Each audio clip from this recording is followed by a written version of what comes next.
32, 1802. Em setembro deste ano, fui convidado a visitar a charneca de um amigo no norte, e em minha jornada para a morada dele, inesperadamente, deparei-me a uns 24 quilômetros de Gimmerton.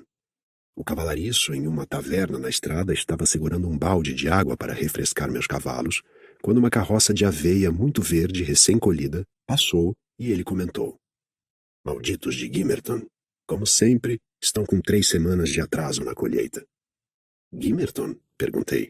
O período em que residi naquela localidade já estava obscuro na minha mente. "Ah, sim, conheço. Qual a distância até lá?" "Uns 22 quilômetros além das colinas e uma estrada difícil pela frente", respondeu ele. Um impulso repentino tomou conta de mim para que visitasse a Granja dos Tordos. Mal dava meio-dia e pensei que poderia muito bem passar a noite sob meu próprio teto do que em uma estalagem. Além disso, eu poderia facilmente reservar um dia para organizar os assuntos com meu senhorio e assim me poupar do tormento de ter de vê-lo novamente em outros tempos. Tendo descansado um pouco, orientei meu criado que se informasse sobre o melhor caminho para a aldeia e, com grande fadiga para nossos cavalos, conseguimos percorrer a distância em cerca de 3 horas. Deixei-o lá e desci o vale sozinho. A igreja cinza parecia mais cinza e o solitário cemitério mais solitário. Distingui uma ovelha da charneca pastando pela grama baixa sobre os túmulos. Era um dia aprazível, mas quente. Bastante quente para viagens, mas o calor não me impediu de seguir apreciando a paisagem encantadora da região.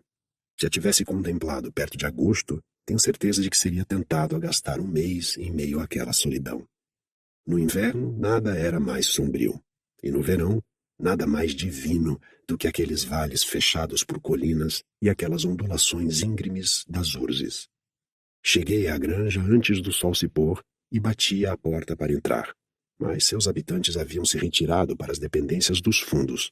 Pensei isso devido a uma fina fumaça espiralada ondulando da chaminé da cozinha. Bati novamente e eles não ouviram. Cavalguei para o pátio. Sob a varanda, uma menina de 9 ou 10 anos estava sentada fazendo tricô e uma idosa reclinada nos degraus, fumando um cachimbo enquanto parecia meditar. "A senhora Dean encontra-se em casa?" perguntei à idosa. "Senhora Dean? Não", respondeu ela. "Ela não está mais aqui. Mudou-se para o Morro dos Ventos Uivantes."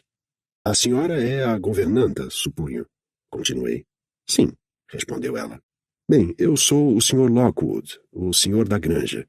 Espero que tenha algum quarto em que possa me instalar. Desejo passar a noite aqui." "Ah, senhor!" exclamou a mulher com espanto. "Ah, céus! Não sabíamos que viria, senhor. Deveria ter mandado um mensageiro avisando de sua chegada. Não temos nada preparado." Ela jogou o cachimbo no chão e entrou apressada. A garota a seguiu e eu também, logo me dando conta de que seu relato era verdadeiro. E, além disso, que a mulher ficou desnorteada com a minha aparição inoportuna. Pedi que se tranquilizasse, que eu sairia para uma caminhada e que ela, nesse tempo, poderia preparar um canto da sala de estar para eu jantar e um quarto para dormir. Disse-lhe que não era necessário varrer e espanar, apenas um bom fogo e lençóis secos seriam suficientes. Ela me pareceu disposta a fazer o melhor que pudesse, ainda que estivesse empurrando as brasas da lareira com a escova utilizada para varrer as cinzas, confundindo-a com o atiçador, e percebi que utilizava alguns itens domésticos de forma inapropriada. Ainda assim, me retirei, confiando em seus esforços para me propiciar um lugar agradável para descansar quando retornasse. O Morro dos Ventos Uivantes era o objetivo de minha excursão, mas, pensando bem, resolvi regressar à casa logo após ter deixado o pátio. "As coisas no Morro dos Ventos Uivantes vão bem?" perguntei à mulher. "Até onde se sabe por aqui, estão bem", respondeu ela, correndo para longe com uma panela de cinzas. Eu teria perguntado por que a senhora Dean havia deixado a granja, mas foi impossível interrompê-la naquela ocupação, então apenas saí. Vaguei lentamente, com o brilho de um sol poente atrás e a suave glória de uma lua nascente na frente, um desaparecendo e a outra iluminando-se cada vez mais. Quando saí do parque e subi a estrada pedregosa que se ramificava até a casa do Sr. Heathcliff. Antes de avistar a propriedade, tudo o que restou do dia foi uma luz âmbar transparente ao longo do oeste. Mas eu podia ver cada pedregulho no caminho e cada lâmina de grama iluminados por aquela lua esplêndida. Não tive que escalar o portão ou bater para me anunciar. Cedeu a minha mão e abriu. Isso sim é um avanço, pensei. E notei outro avanço pairando pelo ar. Uma sutil fragrância de flores atingiu minhas narinas. As portas venezianas estavam abertas, e ainda como é típico em distritos produtores de carvão, um belo fogo escarlate iluminava a chaminé. O conforto da chama aos olhos faz com que se suporte o calor. Entretanto, a casa do Morro dos Ventos Uivantes é grande o suficiente para que seus moradores sintam a influência do calor daquela chama. E meu palpite quanto a isto estava certo, uma vez que seja lá quem fosse que estivesse em casa no momento, não estava muito longe das janelas.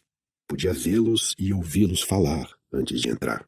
E de fato olhei e ouvi, movido para onde estavam as vozes, por uma sensação mesclada de curiosidade e inveja crescente enquanto me dirigia até lá. Contrário, disse uma voz tão doce quanto um sino de prata. Está indo para a terceira vez, seu burro. Não vou repetir. Lembre-se ou vou puxar seu cabelo. Contrário, que seja, respondeu outra voz profunda e suave ao mesmo tempo. Mas um beijo pelo esforço que fiz. Não, leia primeiro corretamente, sem um único erro. O orador masculino começou a ler. Era um jovem vestido de forma respeitável e sentado a uma mesa, tendo um livro diante de si. Suas feições, muito belas por sinal, brilhavam de prazer, e os olhos vagavam com impaciência da página a uma pequena mão branca por cima do ombro, que o estapeava suavemente na bochecha, sempre que sua dona detectava sinais de desatenção. A dona da mão estava atrás do rapaz, seus cachos luminosos e brilhantes misturando-se em intervalos com sua aparência castanha enquanto ela se curvava para supervisionar os estudos dele. E seu rosto... Foi sorte ele não poder vê-lo ou já teria desistido de ler. Já eu estava admirado com o rosto angelical à minha frente. Mordi meu lábio em contentamento, apesar de ter jogado fora a chance que tive de fazer algo além de olhar para sua beleza devastadora. A tarefa estava cumprida, não livre de mais erros crassos, mas o aluno reivindicou uma recompensa e recebeu, pelo menos, 5 beijos, que ele, no entanto, generosamente devolveu. Então seguiram até a porta e, pela conversa, supus que estavam prestes a sair e dar uma caminhada pela charneca. Deduzi que Harrington Earnshaw me mandaria para junto do diabo, do fundo do seu coração, se não por sua boca, se eu mostrasse minha infeliz e inoportuna presença em sua vizinhança. Então, sentindo-me muito mesquinho e maligno, me esquivei para buscar refúgio na cozinha. O cômodo também não estava trancado, e próximo à porta pairava minha velha amiga Nellie Dean, costurando e cantando uma música, interrompida com frequência por palavras duras de desprezo e intolerância que vinham de dentro da casa e que em nada se assemelhavam a cantorias. Seria melhor ouvi-los amaldiçoar um ao outro o dia inteiro do que esse som infernal que é você cantando nos meus ouvidos, disse quem estava na cozinha em resposta a alguma coisa dita por Nellie. É tremendamente vergonhoso eu não poder abrir o livro do senhor sem que fique aí atribuindo glórias ao Satã e a todas as coisas cruéis que há no mundo com esses seus cânticos. Ah, tanto você quanto aquela outra lá não valem um cêntimo. Pobre jovem, vai acabar trilhando o caminho para as profundezas do inferno nas mãos das duas, acrescentou ele com um gemido. Estou certo de que o amaldiçoaram com suas feitiçarias. Ah, senhor, julgue-as, pois não existem leis ou justiça por aqui. Não, ou segundo suas sugestões, suponho que já estaríamos girando em espetos sobre brasas, replicou a cantora. Mas deixe-me em paz, seu velho, e leia sua Bíblia como o exemplar de cristão que é. A canção se chama O Casamento da Adorável Annie, e é uma bela melodia para se dançar. A senhora Dean estava prestes a recomeçar a cantoria quando avancei e, reconhecendo-me de imediato, se levantou em um salto. Ora, que Deus o abençoe, Sr. Lockwood. Como regressou sem nos avisar? A granja não está preparada para recebê-lo. Não se preocupe. Já providenciei minhas acomodações na granja, respondi. Amanhã pela manhã já deixo a propriedade. Mas diga-me, como conseguiu vir de lá para cá, Sra. Dean? Zillah deixou o posto pouco tempo depois que o senhor deixou a propriedade e foi para Londres. O Sr. Heathcliff quis que eu migrasse para o Morro dos Ventos Uivantes até que o senhor voltasse. Mas entre, vamos. Caminhou de Gimmerton até aqui esta noite? Não, Vim da granja, respondi. E enquanto eles me preparam um quarto para que possa descansar, vim para acertar meus negócios com seu patrão. Não acho que terei outro momento ou oportunidade para isso tão cedo. Que negócios, senhor? Disse Nelly, conduzindo-me para dentro de casa. Ele saiu e deve demorar para voltar. Negócios sobre o aluguel da Granja dos Tordos, respondi. Ah, então é com a senhora Heathcliff que deve resolver tais assuntos, observou Nelly. Ou melhor, comigo.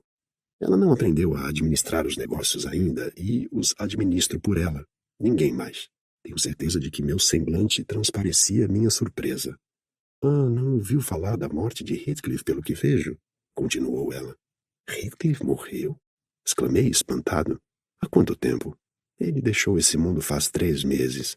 Sente-se e deixe-me pegar seu chapéu, que já o deixo ciente de tudo o que ocorreu. Um momento, não comeu nada, não é? Não precisa preparar nada. Solicitei que me preparassem o jantar em casa. Vamos nos sentar. Nunca sonhei que ele morreria tão cedo. Deixe-me ouvir como isso aconteceu. Diz que não acha que voltem logo, se refere aos jovens que vi sair. Não, tenho que repreendê-los todas as noites por suas divagações tardias. Mas eles pouco se importam com o que digo. Bem, ao menos tome um gole de nossa velha cerveja. Vai ajudá-lo a se recompor. Parece cansado. Ela se apressou em buscar a bebida antes que eu pudesse recusar, e ouvi Joseph perguntando se não era um grande escândalo uma senhora daquela idade ter amigos e ter o atrevimento de pegar cerveja da adega do patrão para dar a um amigo. Ainda disse a ela que ficava envergonhado de ver essa libertinagem acontecer e ainda ter que ficar quieto assistindo. Sra. Dean o deixou falando sozinho, retornando em 1 minuto carregando uma grande caneca prateada, cujo conteúdo elogiei com seriedade. E, em sequência, deixou-me a par da história de Heathcliff, que, como me asseverou, teve um fim bastante estranho.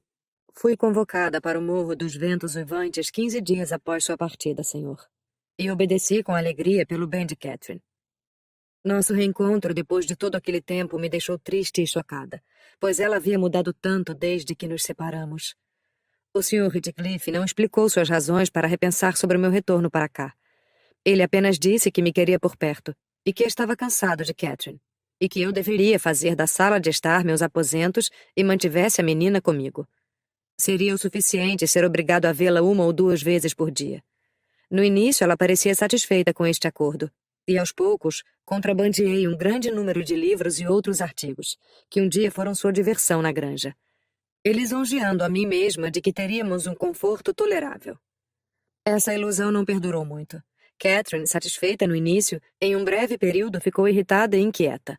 Por um lado, ela estava proibida de sair do jardim, e isso a aborreceu tristemente por estar confinada a seus limites estreitos com a chegada da primavera.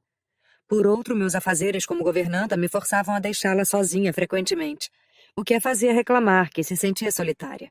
Dizia que preferia brigar com Joseph na cozinha a ficar só e tediosa. Eu não me importava com suas escaramuças, mas Harrington era frequentemente obrigado a procurar a cozinha também, quando o patrão queria ter a casa só para si.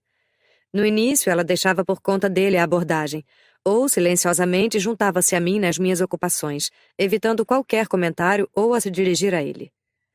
E embora ele fosse tão taciturno e quieto, depois de um tempo o comportamento dela mudou, ficando incapaz de deixá-lo sozinho.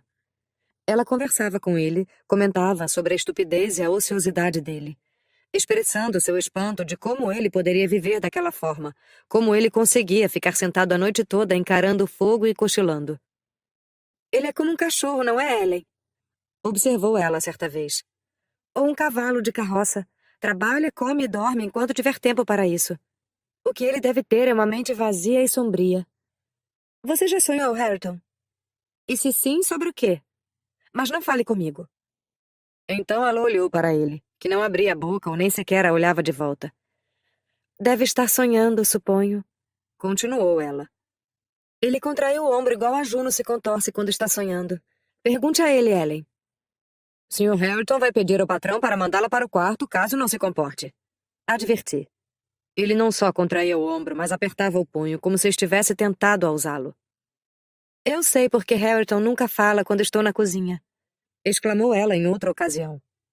Ele tem medo ou vergonha de que eu ria dele, Ellen. O que acha? Ele começou a aprender a ler sozinho uma vez. E porque eu ri, ele queimou os livros e deixou esse projeto de leitura de lado. Ele não foi um idiota ao fazer isso? E você não foi travessa ao zombar dele? Repliquei. Diga-me. Talvez. Continuou ela. Mas eu não esperava que ele fosse tão bobo. Harrington, se eu lhe desse um livro neste momento, o pegaria? Deixe-me tentar. Ela colocou um livro que estava examinando na mão dele, que o lançou ao chão, e murmurou que, se ela não desistisse, ele quebraria o pescoço dela. Bem, vou deixá-lo aqui, disse ela. Na gaveta da mesa. Nelly, estou indo para a cama. Em seguida, antes de deixar a cozinha, ela sussurrou para eu ver se ele tocava no livro, e foi embora. Porém, ele não se aproximou da gaveta, e a informei pela manhã para sua grande decepção. Vi que ela se importava com o frequente mau humor e indolência de Harrington. Sua consciência a repreendia por assustá-lo e tê-lo feito desistir de seus empenhos para melhorar.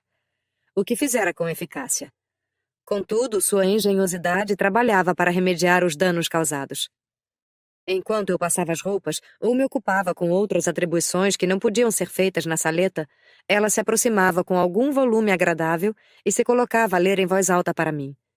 Quando Harrington estava presente lá, ela geralmente fazia uma pausa em uma parte interessante e deixava o livro aberto sobre um móvel.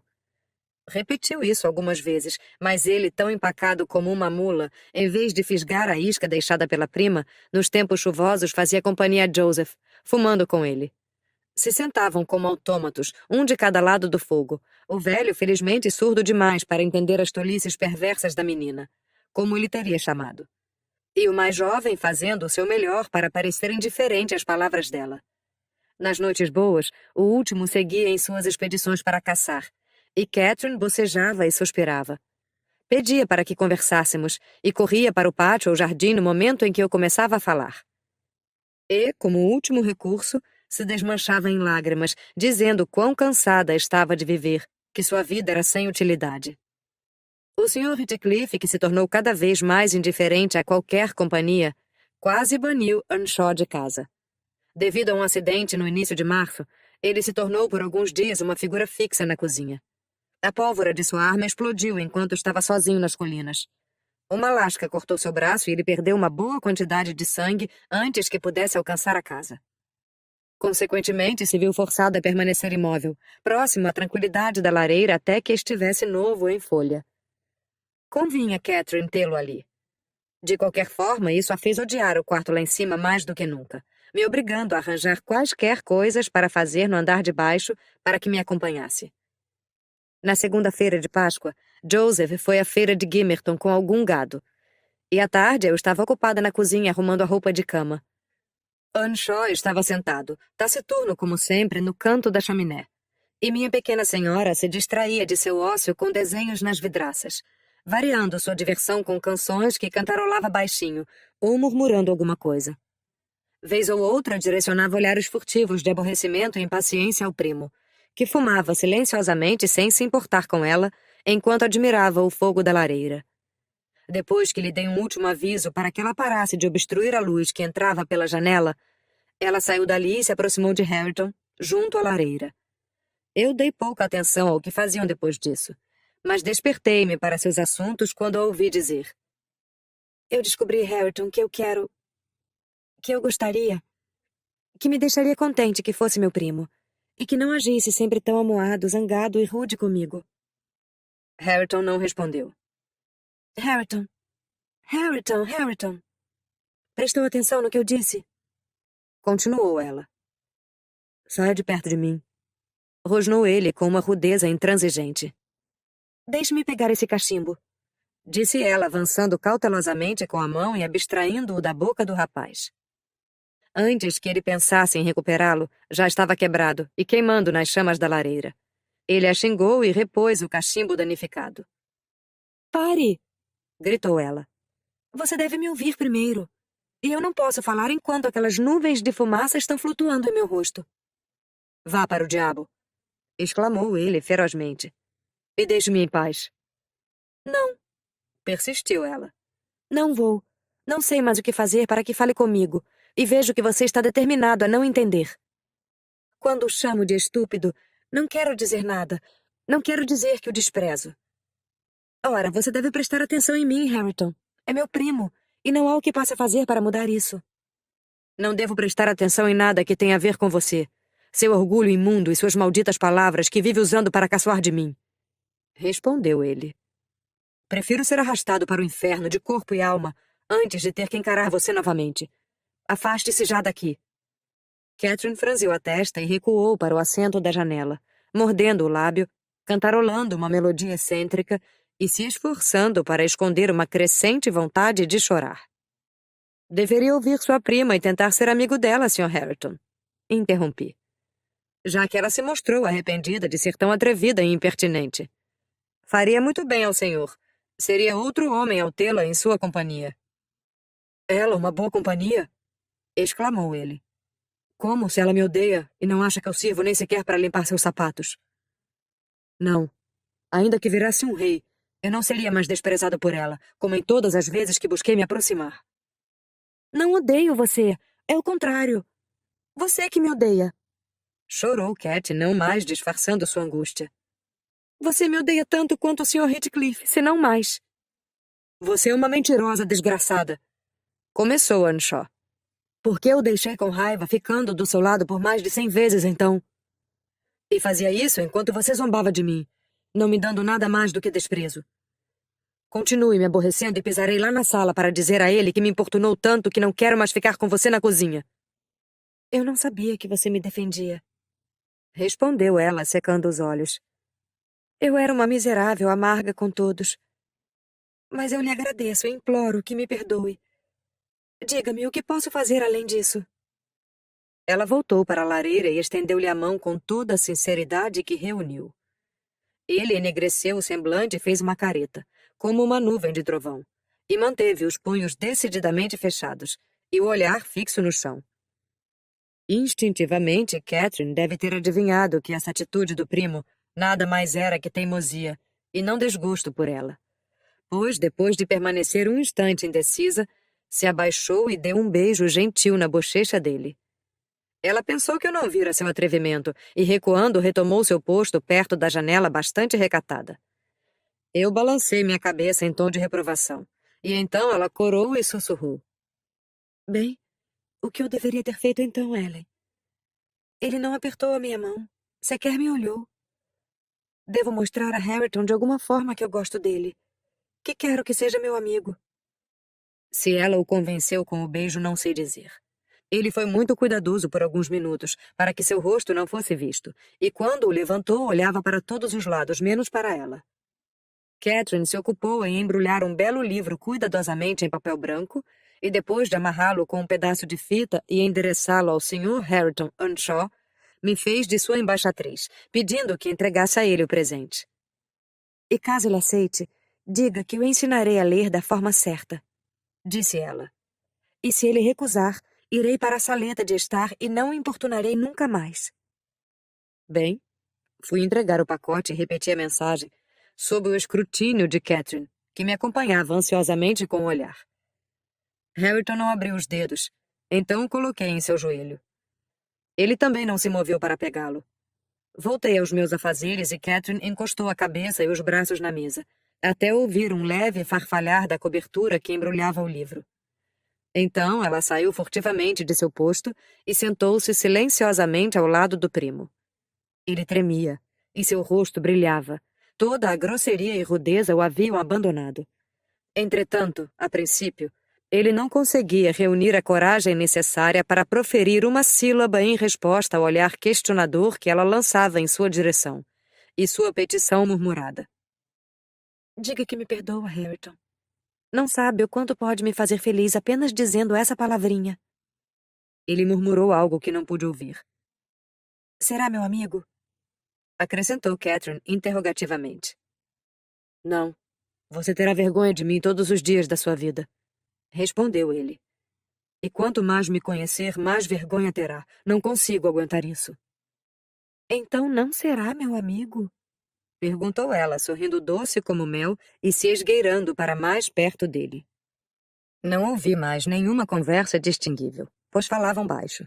Porém, ao olhá-los novamente, notei dois semblantes radiantes curvados sobre a página do livro que foi aceito, e eu não tinha dúvidas de que o tratado havia sido ratificado em ambos os lados. E os inimigos eram, daí em diante, aliados jurados. O livro que examinavam estava cheio de lindas imagens. O clima que se instalou entre eles e o livro naquele momento era encantador o bastante para mantê-los impassíveis ali até que Joseph voltasse para casa. Ele, coitado, ficou perfeitamente horrorizado com o espetáculo de Catherine sentada no mesmo banco com Hareton Earnshaw, apoiando a mão no ombro dele. E confuso com a falta de resistência de seu favorito à proximidade dela. Essa cena o deixou bastante perplexo para permitir qualquer observação sobre o assunto naquela noite. Sua emoção só foi revelada por seus intensos suspiros, enquanto solenemente espalhava sua grande Bíblia sobre a mesa, cobrindo-a com notas encardidas que sacava da carteira, fruto das transações daquele dia. Por fim, ele chamou Hareton de seu assento. "Leve isso para casa e entregue ao patrão, rapaz", disse ele. "E aguarde lá mesmo até a hora de se deitar. Vou para o meu quarto. Escute bem, aqui não é o lugar adequado para gente decente como nós. Vamos procurar outro lugar para passarmos o tempo." "Vamos, Catherine", disse eu. "Devemos também sair daqui. Não é adequado para pessoas decentes. Já finalizei com as roupas. Está pronta para subirmos?" "Mas não são nem 20 horas", respondeu ela, pondo-se de pé com bastante má vontade. "Hareton, vou deixar este livro em cima da chaminé e trarei mais alguns amanhã." "Levarei para a sala qualquer livro que deixarem aqui", disse Joseph. "E acho que não os encontrarão novamente. Mas fiquem à vontade para deixá-los onde quiserem." Cat ameaçou que a biblioteca dele estaria em chamas se ele destruísse os livros dela. E, sorrindo, ela passou por Hareton e subiu as escadas cantarolando. Mais leve, arrisco dizer, do que nunca estivera sob aquele teto antes. Exceto, talvez, durante suas primeiras visitas a Linton. A intimidade assim iniciada cresceu rapidamente, embora tenha encontrado interrupções temporárias. Earnshaw não seria civilizado apenas por um desejo. E minha jovem senhora não era uma filósofa ou um exemplar de paciência. Mas, com ambas as mentes tendendo para o mesmo intento, uma amando e desejando a estima do outro, e o outro amando e desejando ser estimado, finalmente se acertaram. Perceba, Sr. Lockwood, seria fácil ao senhor o suficiente ganhar o coração da Sra. Heathcliff. Porém, no momento estou feliz que não tentou fazê-lo. A coroa de todos os meus desejos será a união desses dois. Não invejarei ninguém no dia em que se casarem. Não haverá mulher mais feliz do que eu na Inglaterra.